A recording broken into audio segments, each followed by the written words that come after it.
মায়াবিনী ৰাতিৰ বুকু দেখা পালো তোমাৰ ছবি। মায়ে মোক সৰুৰ পৰাই বহুতখিনি ছাপোৰ্ট কৰিলে। আজি মই যিখিনি নিজক মানে ফুলফিল কৰিছোঁ या নাই কৰা, যিমানখিনি হৈছে মানে এইটো জাষ্ট মোক স্পেচিয়েলি মই ক'ব গ'লে সেইখিনি ক্ৰেডিট প্ৰথমে মোৰ মাৰ ফালে যাব লাগে।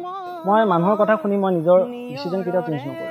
কোনোবাই ভাল ছাজেশ্যন দিব, কোনোবাই বেয়া ছাজেশ্যন দিব, বাট এইটো আমাৰ ওপৰত ডিপেণ্ড কৰে যে আমি কেনেকুৱা সেইটো টাইম ৰিয়েকশ্যনটো কৰোঁ। প্ৰেক্টিকেলি ক'ব গ'লে যোনে যোনটো কৰি ভাল পায়, মোৰ হিচাপে সেইখিনি কৰি থকাটো বেটাৰ হয়। ত' মই গান কৰি ভাল পাওঁ, গানৰ জগত থাকি ভাল পাওঁ। ত' মই চাগে মই গান কেতিয়াও নেৰোঁ। মোৰ লাইফ যিমান দিন মই আছোঁ, মই গানৰ মাজতে থাকিম। এন্ধাৰো সঁচা মোৰ বহু যুগৰে নাচোন নিজানৰ গান মোৰ হে হ'ব ৰাতি তোমাৰ বুকুত